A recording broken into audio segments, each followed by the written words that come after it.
kebijakan makan bergizi gratis ini dipandang sebagai program strategis oleh Bapak Presiden kita.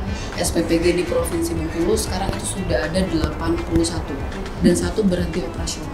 Yang di bawah Polda Bengkulu sendiri sebenarnya ada 11, tapi yang sudah aktif itu ada 6. Telah menyiapkan dan mengantisipasi bila mana ada hal-hal yang terjadi seperti keracunan, kemudian hal lain ya, dalam mengkonsumsi makanan bergizi tersebut. Jadi kita sudah bagaimana mitigasi resiko biar tidak ada lagi kejadian menonjol di seluruh SPPG Provinsi Bengkulu. Punya nomor kontak yang bisa diakses oleh wartawan, sehingga ketika terjadi insiden seperti di Lebong itu media tidak kesulitan untuk mendapatkan sumber informasi yang terpercaya dan representatif gitu. Sesuai nggak sih, apakah masuk nggak di angka kecukupan gizinya? Karena kan kayak tempoyak sendiri duren, itu kan gasnya tinggi, itu kita harus pikirkan juga.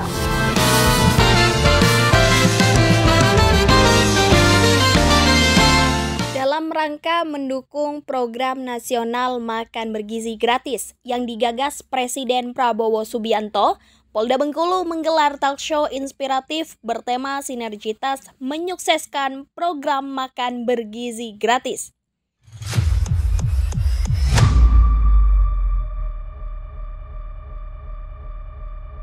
Assalamualaikum warahmatullahi wabarakatuh. Halo pemirsa dimanapun berada, senang sekali saya Nidia Permatasari dapat hadir menemani Anda dalam talk show kita pada hari ini, persembahan Polda Bengkulu. Beliau ini merupakan kepala sekolah dari SD Negeri 75 Kota Bengkulu, Ibu Koryati MPD. Izin Ibu, apa kabarnya? Alhamdulillah, luar biasa, terlihat ya. Dan selanjutnya di sini ada dari akademisi, dosen Universitas Bengkulu, kita sapa Dr. Lisa Adrianti Esos, MSI. Selamat pagi Bu. Apa kabarnya Bu? Kepala Regional Satuan Pelayanan Pemenuhan Gizi atau SPPG Provinsi Bengkulu, Mbak Gloria Elisa Melinda Situmorang, STR APMA. Selamat pagi Mbak. Ketua Badan Usaha Yayasan Kemala Bayangkari Daerah Bengkulu, Nyonya Monika Andi Pramudia. Selamat pagi Bu. Telah hadir juga bersama kita Kabid Propam Polda Bengkulu, Kombes Pol Sugeng Puji Hartono SEMH. Selamat pagi Bapak. Selamat pagi semuanya, selamat pagi Bapak. Dari Ketua Serikat Media Cyber Indonesia atau SMSI Provinsi Bengkulu, Mas Wibowo Susilo SE. Apa kabarnya Mas? Sesuai dengan yang Mbak sebut tadi, cerah. Cerah ya. Dinas Kesehatan Provinsi Bengkulu dalam hal ini Subkoordinator Kesehatan Lingkungan hadir bersama kita, Ibu Gustin Nun Tiara SKM. Selamat pagi Bu. Pagi, luar biasa. Ini ada ahli gizi SPPG Kota Bengkulu, Mbak Rizka Oktavia Sarjana Gizi. Pagi. Menurut data BPS Maret 2025, 8,47% penduduk Indonesia masih hidup di bawah garis kemiskinan. Kondisi ini membuat banyak keluarga kesulitan memenuhi kebutuhan gizi anak. Yang melatar belakangi munculnya program MBG ini, itu apa Bu? Jadi kalau melihat fenomena kebijakan saat ini yaitu makan bergizi gratis yang mulai ada sejak Presiden Prabowo Subianto, tentu yang melatar belakangi hal itu adalah program strategis pimpinan ya. Artinya pimpinan setiap dia ingin melakukan action atau tindakan, dia harus memiliki program. Nah, program apa yang dianggap strategis saat ini bagi pimpinan kita, Pak Presiden, adalah makan bergizi gratis. Kalau dari arahan pemerintah yang pusat kan, kalau kita itu harus menyesuaikan dengan kearifan lokal, menu-menu lokal. Kalau menu lokal sendiri yang sudah sering dibuat oleh tim SPPG itu apa ya? Kalau untuk menu lokal sendiri ya kan tempoyak di Bengkulu ya kayak tempoyak gitu, itu belum kita gunain. Iya, karena kita juga harus memikirkan apakah ini nanti sesuai nggak sih, apakah masuk nggak di angka kecukupan gizinya, karena kan kayak tempoyak sendiri duren, itu kan gasnya tinggi, itu kita harus pikirkan juga. Nah di situ kan kadang kalau kita tempoyak itu bisa pakai apa ya, kadang bantuannya tuh di protein hewani biasanya udang. Nah, kan kalau di udang mungkin nanti kita pikirkan juga alergi kepada anaknya, itu kita perlu tahu dulu bagaimana alergi anak, dan kemudian juga kita harus tahu juga apa sih yang anak-anak ini yang tidak bisa dia makan gitu kan. Sudah berapa banyak jumlah persentase penerima manfaat khususnya di Provinsi Bengkulu, Mbak? Ya, terima kasih Mbak pertanyaannya. Jadi saya di sini menjelaskan bahwa SPPG di Provinsi Bengkulu sekarang itu sudah ada 81. Jadi yang sudah operasional ada 72, lalu ada 8 yang lagi persiapan operasional seperti pendataan, IKL, terus persiapan sertifikasi lainnya, dan 1 berhenti operasional, itu di Lebong ya. Jadi kita lagi berprogres sejauh ini. Target kita untuk SPPG agromelasi yang itu yang di tengah kota. Jadi kita ada 2 SPPG, yaitu SPPG agromelasi dan SPPG terpencil. Jadi SPPG agromelasi itu nantinya untuk memberi makan seluruh masyarakat anak ya, anak yang bermanfaat di Provinsi Bengkulu itu butuh 199 SPPG. Ya, jadi itu dengan rasio 3.000 siswa per SPPG. Jadi 199 kita sudah progres 81, karena yang 1 di Lebong kita upayakan untuk beroperasional kembali. Lagi sedang pemenuhan syarat-syaratnya. Jadi kita dapat masukan IKL dari Dinkes dan sedang renovasi gitu. Lalu untuk titik terpencil, jadi titik terpencil itu untuk SPPG di daerah-daerah yang lumayan sulit dijangkau gitu. Contohnya ada di Enggano, lalu ada juga di Kaur itu di Nasal, karena itu sekolahnya naik ke atas bukit. Kita upayakan tetap dilayani MBG, itu sekitar 80 titik.